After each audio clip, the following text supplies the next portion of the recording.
Hey everyone, before we dive into this story, please consider subscribing to my channel for more heartfelt narratives like this one. The glow of the Christmas tree lights softened as I stepped away from the fireplace mantel, where my family had positioned themselves like a polished corporate holiday portrait. Mom fiddled with her pearl necklace, ensuring it sat just right. Dad tugged at his tie, aligning it perfectly.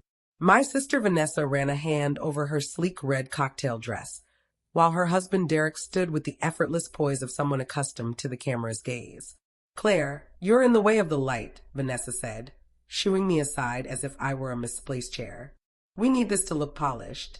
Polished? That word again. The same one they'd used to justify leaving me out of the family newsletter. The same reason my accomplishments never surfaced during Mom's holiday boasts to the neighbors. The same excuse for why Dad skipped my name when introducing his kids at the country club. I wasn't polished enough, not in the way they prized. Derek just became VP at Henderson Capital, Mom declared to the relatives gathered in the living room, her voice brimming with the pride she saved for Vanessa's triumphs. Youngest in the company's history, and Vanessa's boutique marketing firm snagged 3 Fortune 500 clients this quarter. The room buzzed with murmurs of admiration. Aunts and uncles clinked their champagne flutes. Cousins snapped photos for social media. Christmas Eve had morphed into a networking gala, with Vanessa and Derek as the main event. "What about Claire?" Aunt Marie asked, her tone warm but curious. "What's she been up to?" The brief silence that followed was crushing. "Oh, Claire's still tinkering with her tech stuff," Dad said, brushing it off without even glancing my way. "Coding, very specialized work." As if founding and growing a cybersecurity company to 8 figures was a side gig. As if being the CEO of DataGuard Solutions, the region's fastest growing security firm, was something to gloss over at gatherings. I'd learned long ago that my family didn't value what they couldn't grasp or flaunt. Derek's VP role came with a corner office and a shiny nameplate. Vanessa's agency had a slick website and endorsements from big-name clients. My work, thwarting corporate data breaches, crafting encryption systems, safeguarding critical infrastructure, was invisible, unglamorous, unworthy of mention. "Everyone get in position," the photographer called. Naturally, she was a professional, hired by Mom specifically for the family Christmas photos destined for their 500 closest friends and business associates. I watched my family arrange themselves flawlessly. Mom and Dad at the center, exuding parental triumph. Vanessa and Derek to their right, the picture-perfect power couple. My brother Marcus and his wife Julia to the left, both high-flying lawyers at top-tier firms. Their kids stood in front, adorable accessories in matching velvet outfits. And me, I stood outside the frame. "Actually," Mom said, catching the photographer's eye, "let's take a few with just the core family. Claire, sweetheart, could you step aside for these? We want to highlight the family's professional milestones without muddying the focus." Muddying the focus. The words hit like a splash of cold water. "Of course," I said softly. Vanessa didn't even look my way as I retreated to the room's edge. Derek was already glued to his phone, likely scanning the Henderson Capital Group chat where VPs vied for the managing director's approval. Marcus fiddled with his cufflinks, engraved with his law firm's logo. My phone vibrated, a notification from my publicist. "Forbes 30 under 30 list just dropped. You're on the cover. Congratulations, Claire." The cover. Not just the list, the cover. My hand shook slightly as I opened the email attachment.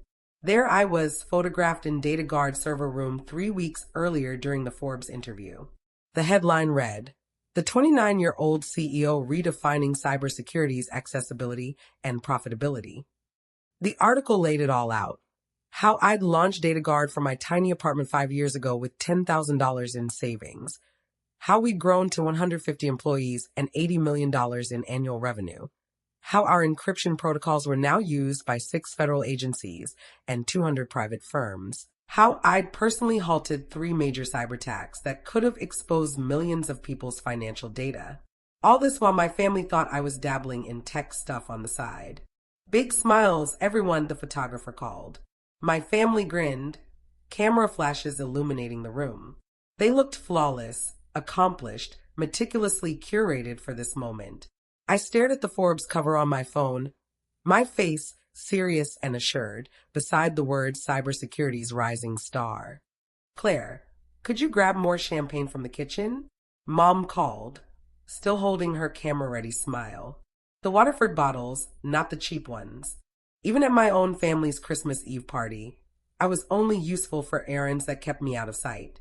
Actually, Mom, I need to show you something.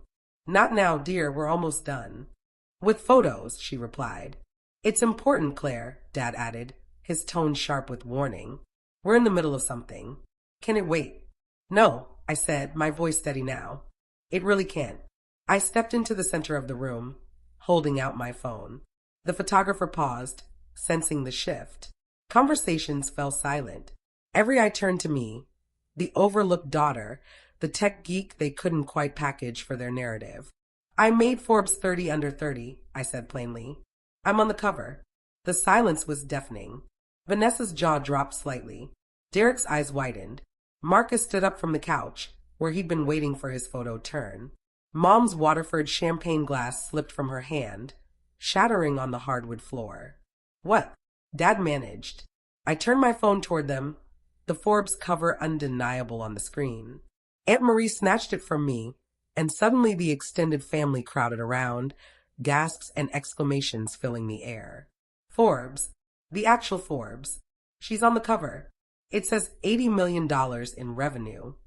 Federal agencies use her company. Uncle Tom, who'd barely spoken to me all night, began reading the article aloud. Claire Morrison has built what experts call the decade's most innovative cybersecurity firm. At just 29, she's safeguarding critical infrastructure, preventing corporate espionage, and transforming digital security. Her company, DataGuard Solutions, has secured $50 million in venture capital and is projected to hit a $1 billion valuation within 18 months. The photographer was snapping pictures now, not of the staged family portrait, but of this raw, chaotic moment of realization. Mom's face had drained of color. You never told us it was this big. You never asked what I do, I replied. You called it niche work 5 minutes ago. I didn't realize my success, my company, or my achievements were worth celebrating. Vanessa recovered first, as always. This is amazing, Claire. We had no idea you were doing so well. Why didn't you tell us? I tried, I said. Last Thanksgiving, I mentioned landing a major government contract. Dad said, that's nice, and moved on to Derek's promotion. At Easter, I brought up our Series B funding. Mom cut me off to talk about Vanessa's new client. At Marcus's birthday dinner, I started explaining our European expansion, and everyone's eyes glazed over before I finished.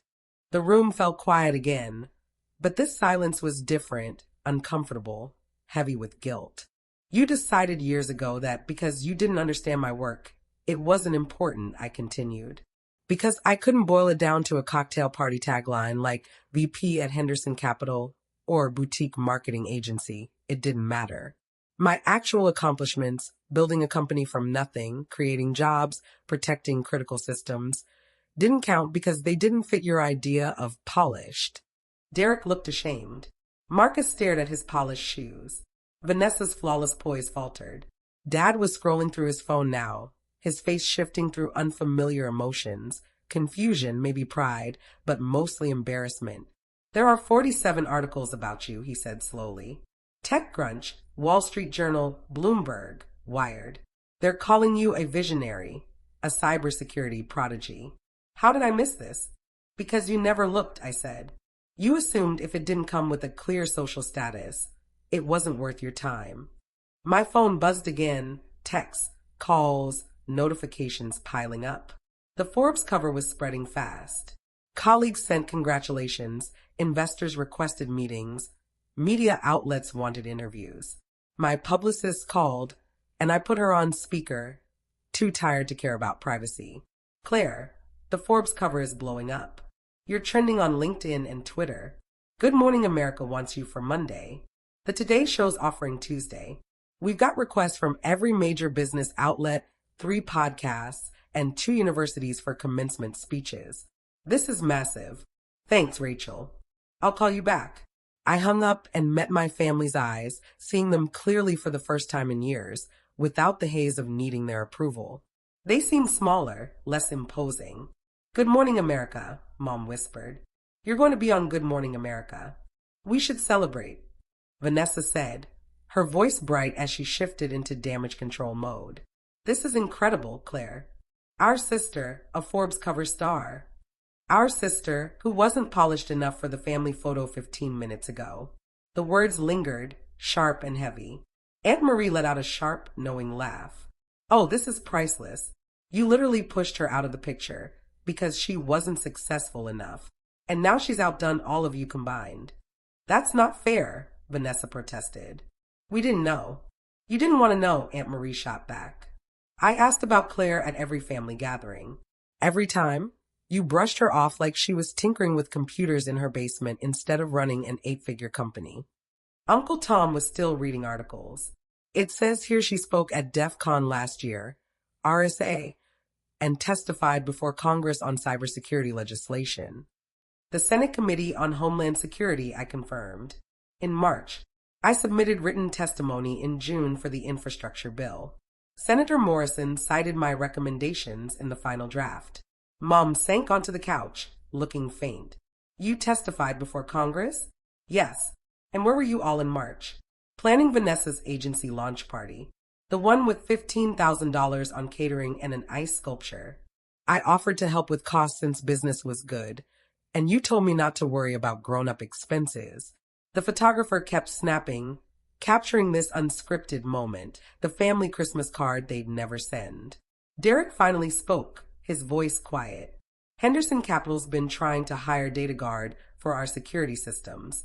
We've been on your wait list for 8 months. I had no idea you were that data guard."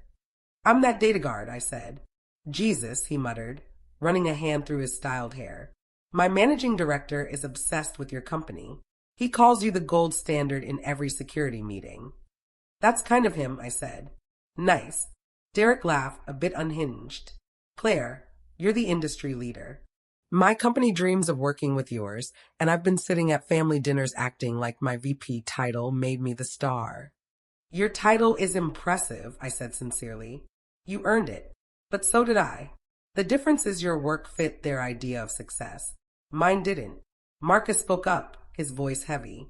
"My law firm wanted to hire you as an expert witness for a cyber litigation case last year. They asked if I knew Claire Morrison from DataGuard. I said no. I didn't realize my own sister was running the company they were raving about. To be fair," I said, "you never asked what my company's called." "I know that now," he said, looking genuinely remorseful. "God, Claire, I'm so sorry." The apologies came then, overlapping and frantic. Mom sobbed about misunderstandings. Dad insisted he'd always been proud deep down. Vanessa swore she'd always believed in me. Marcus listed all the times he'd meant to ask about my work, but got sidetracked. I let them talk.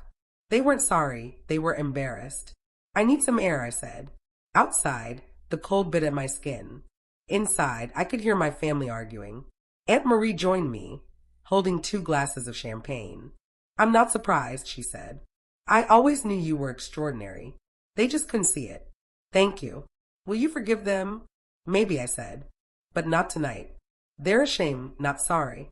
We clinked glasses, toasting to outshining those who tried to diminish us to creating something authentic. Through the window, I saw my family reading articles about me, learning my life from strangers. A text from my CEO popped up. "We're proud of you, boss. Banner and champagne ready." That meant more than my family's sudden interest. Dad stepped outside, looking older than I'd ever seen him. "I owe you a real apology," he said. "I was wrong for years.